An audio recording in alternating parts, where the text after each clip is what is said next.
কি উপার্জন করবে, কি খাবে না খাবে, এই সব কিছুর খবর একমাত্র একজন জানে। জোরে কোন তিনি কে? আর জোরে বলেন তিনি কে? আমার বন্ধু, আমার সখীপুর থানার বাপ ভাইরা, গভীর মনোযোগ দিয়ে বুঝতে হবে। দেখবেন আল্লাহর কোন বান্দা বাজার থেকে বড় একটা রুই মাছ ক্রয় করছে, বাড়িতে নিলে সুন্দর কচি একটা লাউ কিনছে, নতুন নতুন লাউ নেমেছে বাজারে, রুই মাছ ক্রয় করছে, তাজা একটা রুই মাছ, বড় একটা লাউ কিনেছে, বাড়িতে নিয়ে যাবে, বাড়িতে রান্না হবে, খুব মজা করে খাবে। কিন্তু দেখা গেল কি, অনেক সময় দেখা যায় আল্লাহর বান্দা বাড়ি পর্যন্ত যাওয়ার আগেই রাস্তায় স্ট্রোক করছে, বাড়িতে না নিয়ে আল্লাহর বান্দারে হসপিটালে নিয়ে গেছে, সুস্থ হয়ে আর ফিরতে পারে নাই, ইন্তেকাল করেছে। হয় কি হয় না? এরকম হয় না? বলেন, জমিনে ফসল আবাদ করেছে, সিদ্ধ শুকনা ভাঙ্গারি টাঙ্গারি সবকিছু কমপ্লিট, গোলার ধান গোলা ভরপুর করেছে, একদম ভিতরে সবকিছু ঠিকঠাক, এই ভাত রান্না হবে, আল্লাহর বান্দা খাবে, দেখা যায় দুনিয়া থেকে চলে যেতে হয়, ওই তার হাতের চাউলের ভাত আর তার খাওয়া নসিবে জুটে না। কি বলেন, হয় কি হয় না? আরো যারা বলেন হয় কি হয় না?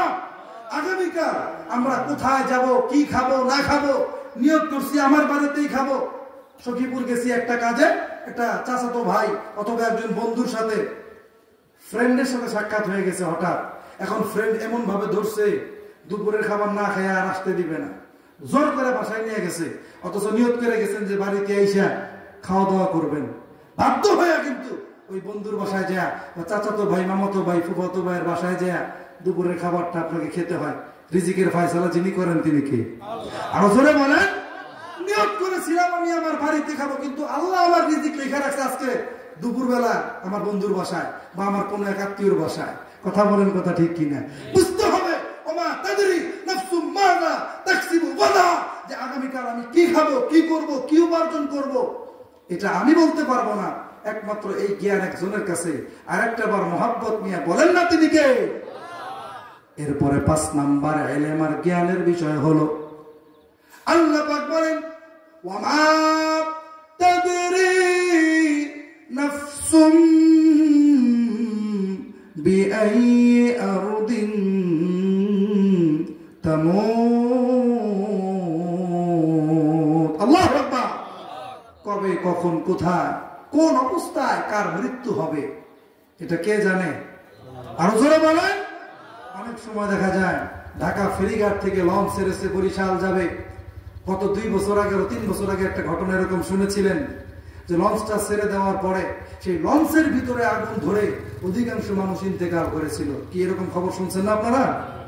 আচ্ছা আপনারা বলেন তো, এই লঞ্চে যারা উঠেছিল টিকিট করে বাড়িতে যাওয়ার উদ্দেশ্যে, তারা যদি জানতো যে এই লঞ্চটা ছেড়ে দেওয়ার পরে মাঝখানে গেলে বা কিছু দূর আগাইলে এটাতে আগুন ধরবে, আমি আর নামতে পারবো না, বাঁচতে পারবো না, আগুন ধরে মরে যাবো, এটা জানলে কি কেউ ওই লঞ্চে উঠবে? উঠতো? ধরে উঠবে? উঠবে না। অতএব কত মানুষ বিদেশ গেছে কামাই রুজি রোজগার করার জন্য, প্রবাস জীবনে, প্রবাস অবস্থায় অনেকের মৃত্যু হয়। কি বলেন, কথা ঠিক না? খুব নিয়ত করেছে যে আগামী 2-3 মাস পরে বাড়িতে আসবে, বিয়ে শাদী করে নাই, তার গার্ডিয়ানরা তার জন্য পাত্রী টাত্রী সবকিছু দেখে রাখছে, শুধু বাড়িতে আসলেই তার বিবাহ বন্ধন হবে, বিবাহের পিড়িতে বসবে সে, বিবাহ বন্ধনে আবদ্ধ করা দেওয়া হবে তাকে তার অভিভাবকদের পক্ষ থেকে। কি আনন্দ, কি খুশি! বিয়ের বাজার ঘাট 4-5 মাস আগে থেকে সে ওই দেশে করা শুরু করছে, ঘড়ি কিনছে, তার ওয়াইফের জন্য গয়নাগাটি কিনছে, নানান মার্কেট টার্গেট সবকিছু করে কমপ্লিট, ভিসা টিসা সব রেডি। কিন্তু আল্লাহর বান্দা জীবিত অবস্থায় বাড়িতে আসতে পারে না, ওখানে আল্লাহর হুকুম হয়ে যায়, দুনিয়ার থেকে চলে যায়, বাড়িতে এসে বিয়ে করবে, এর পরিবর্তে বাড়িতে তার লাশটা ফিরে। কি বলেন, হয় কি হয় না? আরো জোরে বলেন, হয় কি হয় না? আমার বন্ধু, কবে, কখন, কোথায়, কার কিভাবে মৃত্যু হবে, এটা একমাত্র আল্লাহ জানেন। আমার বন্ধুরা, আমার মৃত্যুটা কি আমার নিজের ঘরে হবে না বাহিরে হবে, রাস্তাঘাটে অ্যাক্সিডেন্ট করে হবে না হসপিটালে হবে, স্বদেশে হবে না বিদেশে হবে, এই খবরটা একমাত্র একজন জানেন, আল্লাহ পাক। আমার বন্ধুগণ, ইমাম মালিক রাহমাতুল্লাহি আলাইহি বুঝে ফেললেন, আল্লাহর হাবিব 5টা আঙ্গুল দ্বারা আমাকে ইশারা দিয়েছেন, মানে হইল এই যে এই আয়াতের দিকে যে ইশারা করেছেন, এই আয়াতের যে 5টা জ্ঞান, 5টা ইলমের কথা আপনারা জানলেন। 1 নাম্বার কি কিয়ামত কবে হবে সেই জ্ঞান। 2 নম্বর কবে কখন কোথায় কতটুকুন পরিমাণ বৃষ্টি হবে এই জ্ঞান। 3 নম্বর মাতৃ রেহেমের ভিতরে মাতৃগর্ভের ভিতরে কেমন বাচ্চা রয়েছে একমাত্র আল্লাহ জানে। 4 নম্বর আগামীকাল আমি কি উপার্জন করব, কোথায় কি খাবো না খাবো, এই সব কিছু একমাত্র একজন জানে। একবার জোরে বলেন না তিনি কে? আর 5 নম্বর হলো কবে আমার আপনার কোথায় কিভাবে কোন অবস্থায় মৃত্যু হবে এটাও একমাত্র আল্লাহ জানে। এই 5টি বিষয়ের জ্ঞান, এই 5টি ইলম আল্লাহ নিজের কাছেই রেখেছেন। কোন নবী পয়গম্বরদেরকেও অগ্রিম অ্যাডভান্স গায়বী জানান নাই। বুখারী হাদিসের ভিতরে আছে এই 5টা বিষয় হলো গায়েবের চাবিকাঠি। গায়েবের চাবিকাঠি। গায়েব একমাত্র একজন জানে, জোরে বলেন তিনি কি? আরো জোরে বল। গায়েবের মালিক একমাত্র আল্লাহ পাক। এই যে এই 5টা বিষয় আল্লাহ পাক যদি নিজের কাছে গোপন না রাখা ওপেন করে দিতেন তাহলে কিন্তু অনেক মুসিবত ছিল আমাদের জন্য। কথা বলেন, কথা ঠিক কি না?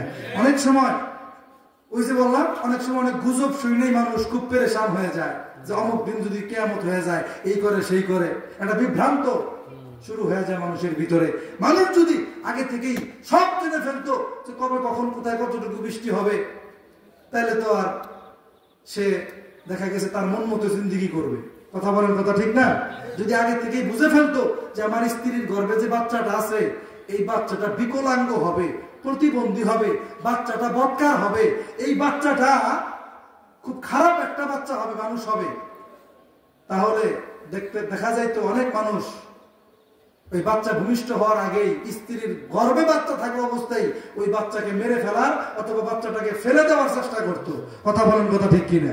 যে আমার স্ত্রীর গর্ভ থেকে বাচ্চা হবে, এই বাচ্চাটা যদি প্রতিবন্ধী হয় তাহলে আমি একটা প্রতিবন্ধীর বাবা হব। আমার বাচ্চাটা এরকম, আমি এত সুন্দর মানুষ, আমার স্ত্রী আমার ওয়াইফ এত স্মার্ট, এত সুন্দর আমার। আচ্ছা, আপনারা জানেন দেখছেন এরকম যে অনেক সুন্দর, বাবাও সুন্দর মাও সুন্দর, কিন্তু বাচ্চা হয়েছে একদম কালো। কি হয় না বাজান? এটা আল্লাহর ইচ্ছা। আল্লাহ কাকে সুন্দর বাচ্চা দিবে, কাকে আল্লাহ কালো বাচ্চা দিবে, এটা আল্লাহ পাকের ইচ্ছা। কথা বলেন, কথা ঠিক কিনা? তাই বলে মন খারাপ করা যাবে না। আল্লাহ যেমন দিয়েছেন, আল্লাহ আমার জন্য যেটা মঙ্গল মনে করেছেন, ভালো মনে করেছেন, কল্যাণ মনে করেছেন, আল্লাহ সেটাই করেছেন আমার সাথে। কথা বলেন, কথা ঠিক কিনা? আরো জোরে বলেন, কথা ঠিক কিনা? সন্তান কালো হলো না ফর্সা হলো, সন্তান খুব সুস্থ না কিছুটা অসুস্থ, এটা দেখার বিষয় না। দেখার বিষয় হলো আল্লাহ পাক আমাকে যে সন্তানটা দিল, এই সন্তানটা কি নেক সন্তান না বদকার সন্তান, কুসন্তান, এটা হলো দেখার বিষয়। কথা বলেন, কথা ঠিক কিনা?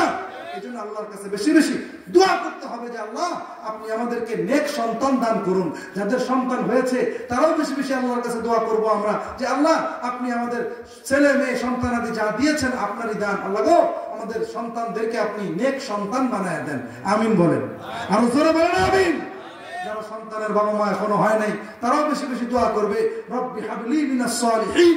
যে দোয়াটা সাইয়্যিদনা ইব্রাহিম পয়গম্বর বৃদ্ধ বয়সে আল্লাহর কাছে দোয়া করছে, রব্বি হাবলি মিনাস সালিহিন, হে আল্লাহ আপনি আমাকে একটা নেককার সুসন্তানের সুসংবাদ দেন। নেককার সন্তান চাইছে আল্লাহর কাছে।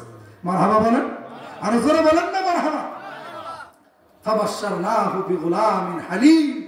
আল্লাহ পাক একটা সুন্দর, ধৈর্যশীল, নম্র, ভদ্র একটা সুসন্তান, একটা নেক সন্তান দিয়া ইব্রাহিম পয়গম্বরকে খুশি করছে। সুবহানাল্লাহ বলেন, আরো জোরে বলেন না সুবহানাল্লাহ। এই জন্য আল্লাহর কাছে সন্তান চাইলে নেক সন্তান চাবো আমরা ইনশাআল্লাহ বলেন, আরো জোরে বলেন ইনশাআল্লাহ। আমার বন্ধুগণ, আল্লাহ পাক যেন আমাদের সবাইকে এই যে 5টি বিষয়ের কথা বললাম একমাত্র আল্লাহর উপরে আমরা সদা সর্বদা ভরসা রাখবো। কি বলেন, কথা ঠিক না?